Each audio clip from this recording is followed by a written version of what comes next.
រដ្ឋមន្ត្រីក្រសួងការបរទេសរបស់កម្ពុជាលោកប្រាក់សុខុនក៏ដូចជារដ្ឋមន្ត្រីក្រសួងការបរទេសថៃលោកសៀស័កភួងគិតកែវ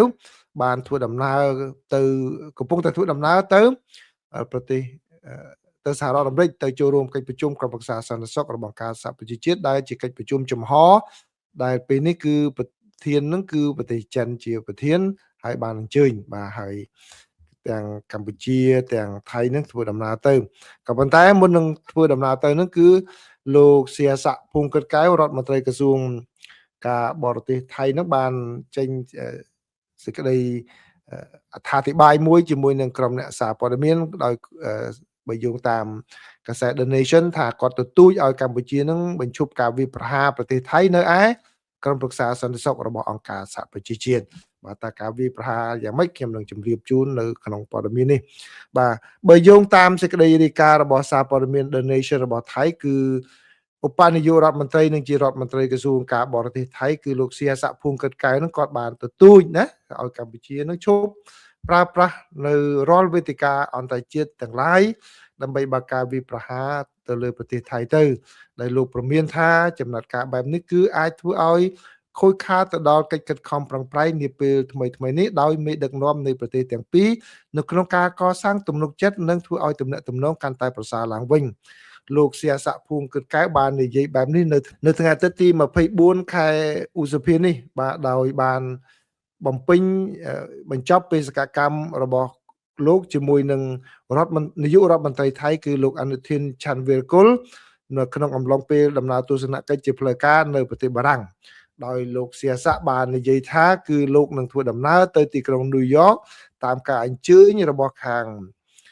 ភាគីចិនគឺលោករដ្ឋមន្ត្រីក្រសួងការបរទេសចិនលោកវ៉ាងយីដែលបានអញ្ជើញឲ្យចូលរួមនៅក្នុងកិច្ចប្រជុំពិសេសរបស់ក្រុមប្រឹក្សាសន្តិសុខរបស់អង្គការសហប្រជាជាតិដែលពេលនេះគឺចិនជាប្រធានណាបាទហើយក៏ប៉ុន្តែក៏មិនមែនតែខាងភាគីថៃទេទៅគឺខាងភាគីកម្ពុជាបើយោងតាមក្រសួងការបរទេសរបស់កម្ពុជាបានឲ្យដឹងថាលោកឧបនាយករដ្ឋមន្ត្រីប្រាក់សុខុននិងជារដ្ឋមន្ត្រីក្រសួងការបរទេសនោះក៏បានដឹកនាំប្រតិភូជាន់ខ្ពស់ទៅចូលរួមនៅក្នុងកិច្ចប្រជុំបើកចំហបាទកម្រិតខ្ពស់របស់ក្រុមប្រឹក្សាសន្តិសុខរបស់អង្គការសហប្រជាជាតិនិងកិច្ចប្រជុំពាក់ព័ន្ធនៅទីក្រុងញូវយ៉កសហរដ្ឋអាមេរិកផងដែរបាទនេះបើយោងតាមសេចក្តីប្រកាសព័ត៌មានរបស់ក្រសួងការបរទេសរបស់កម្ពុជាហើយក្រសួងការបរទេសបានបញ្ជាក់បន្ថែមថាតបតាមការអញ្ជើញរបស់ភាគីចិនក្នុងនាមជាប្រធានបដូវវេននៃក្រុមប្រឹក្សាសន្តិសុខរបស់អង្គការសហប្រជាជាតិគឺលោកប្រាក់សុខុនគឺបានចូលរួមនឹងចូលរួមដឹកនាំប្រធានចូលរួមកិច្ចប្រជុំបើកចំហនោះដែលនឹងប្រព្រឹត្តទៅនៅថ្ងៃទី26ខែឧសភាឆ្នាំ2026នៅទីក្រុងញូវយ៉កសហរដ្ឋអាមេរិកបាទអញ្ចឹងឥឡូវនៅថ្ងៃនេះថ្ងៃទី24អញ្ចឹងស្អែកថ្ងៃច័ន្ទបាទនៅសហរដ្ឋអាមេរិកគឺគេមិនធ្វើការងារទេដោយសារតែបុណ្យ Memorial Day គឺថ្ងៃគេថាបុណ្យពាក់ព័ន្ធជាមួយនឹងការថ្លែងអំណរគុណរបស់ទៅដល់យុទ្ធជនបាទអញ្ចឹងថ្ងៃច័ន្ទហ្នឹងគឺមានកិច្ចប្រជុំធំរបស់ក្រុមប្រឹក្សាសន្តិសុខរបស់អង្គការសហប្រជាជាតិជាកិច្ចប្រជុំបើកចំហកម្រិតខ្ពស់ណាក៏ប៉ុន្តែឆ្លៀតក្នុងពេលដែលរៀបចេញដំណើរទៅគឺបើយោងតាមសេចក្តីរាយការណ៍របស់សារព័ត៌មានថៃហ្នឹងគឺលោកសៀស័កបាទគាត់បាននិយាយថាគាត់បានជួបប្រជុំក្នុងពេលកន្លងមកជាមួយនឹងលោកប្រាក់សុខុនផងដែរ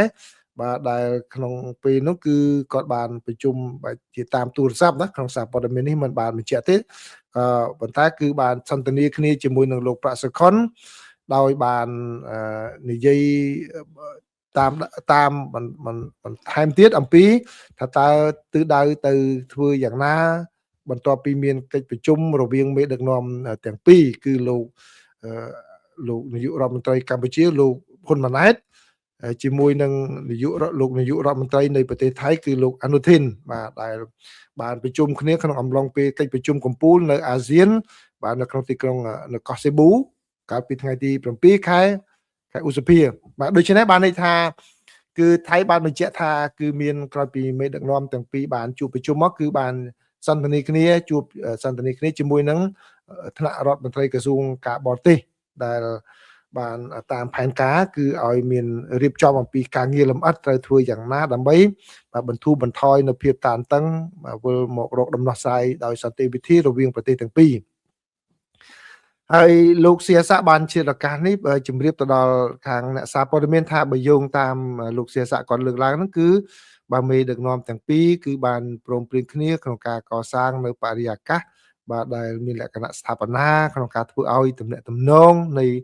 ប្រទេសទាំងពីរហ្នឹងគឺមានភាពល្អប្រសើរឡើងវិញក៏ដូចជាការកសាងនៅទំនុកចិត្តរវាងគ្នានឹងគ្នាទៅវិញទៅមកដើម្បីដោះស្រាយបញ្ហារួមដែលមានរវាងប្រទេសទាំងពីរនេះជាពិសេសគឺបញ្ហាតាក់ទងជាមួយនឹងព្រំដែនគោកហើយនិងព្រំដែនទឹកបាទក៏ប៉ុន្តែជ្រាបនៅក្នុងឱកាសនោះគឺ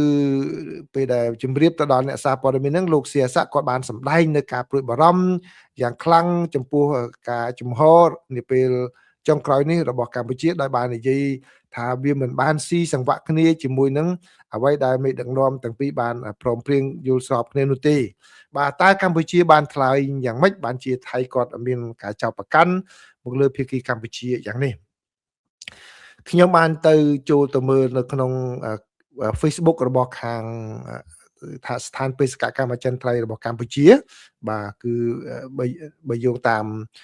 ការរីកាឲ្យដឹងរបស់ដែលបង្ហាញជាសាធារណៈរបស់ខាងស្ថានបេសកកម្មគឺបានឲ្យដឹងថាកាលពីរសៀលថ្ងៃទី21ខែឧសភាឆ្នាំ2026គឺឯកអគ្គរដ្ឋទូតកម្ពុជាបាទដែលជាតំណាងអចិន្ត្រៃយ៍របស់កម្ពុជាប្រចាំនៅអង្គការសហប្រជាជាតិគឺលោកកៅជាគឺគាត់បានចូលរួមថ្លែងការណ៍នៅក្នុងកិច្ចប្រជុំបើកចំហរបស់ក្រុមប្រឹក្សាសន្តិសុខអង្គការសហប្រជាជាតិហ្នឹងគឺប្រធានបទគេនិយាយអំពីកិច្ចការពារជនស៊ីវិលក្នុងចំនួនប្រដាប់អាវុធបាទគឺកិច្ចប្រជុំនោះគឺរៀបចំដោយស្ថានបេសកកម្មសាធារណរដ្ឋប្រជាមានិតចិនក្នុងនាមជាប្រធានក្រុមប្រឹក្សាសន្តិសុខរបស់អង្គការសហប្រជាជាតិបាទសម្រាប់ខែឧសភានៅឆ្នាំ2026គឺនៅទីក្រុងញូវយ៉កសហរដ្ឋអាមេរិកបាទនៅក្នុងពេលហ្នឹងគឺខាងភាគីកម្ពុជាបាទខាងភាគីកម្ពុជាហ្នឹងគាត់បានថ្លែងបញ្ជាក់អំពីគោលការណ៍បាទគោលការណ៍និងសារៈសំខាន់នៃការគោរពច្បាប់មនុស្សធម៌អន្តរជាតិ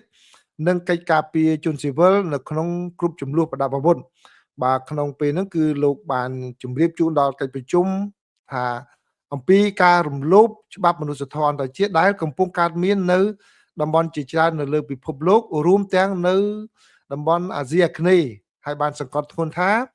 នៅកម្ពុជាអំពើឈ្លានពានកាលពី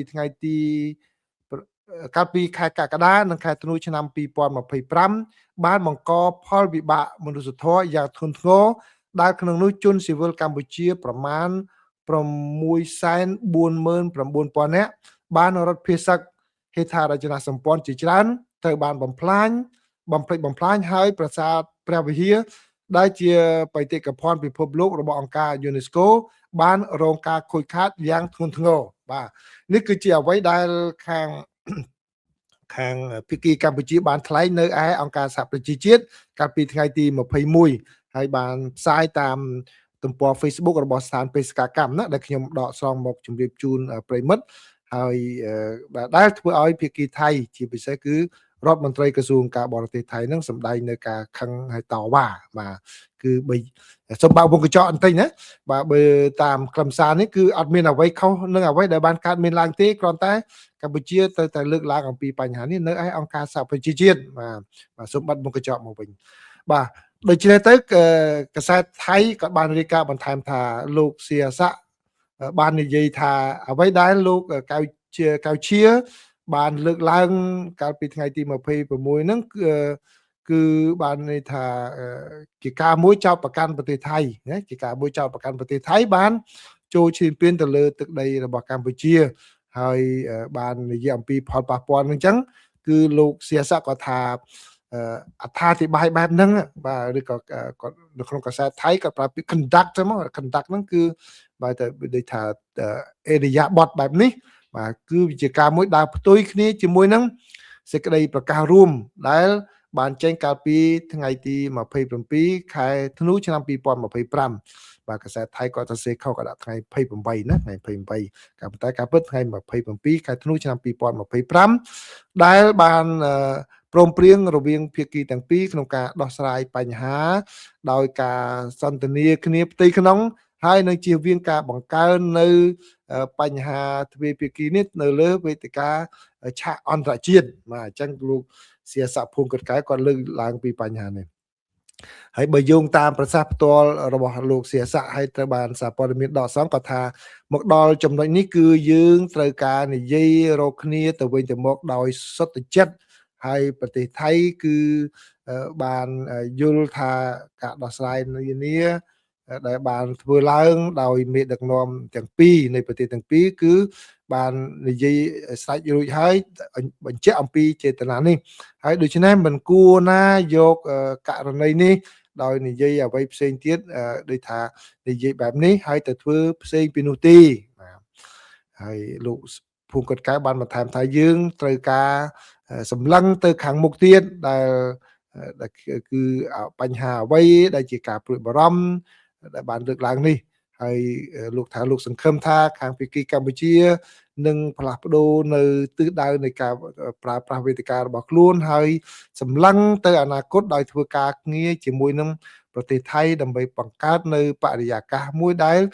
បានប្រសើរជាងមុនដែលកសាងនៅទំនុកចិត្តដែលអាចដោះស្រាយបញ្ហានានា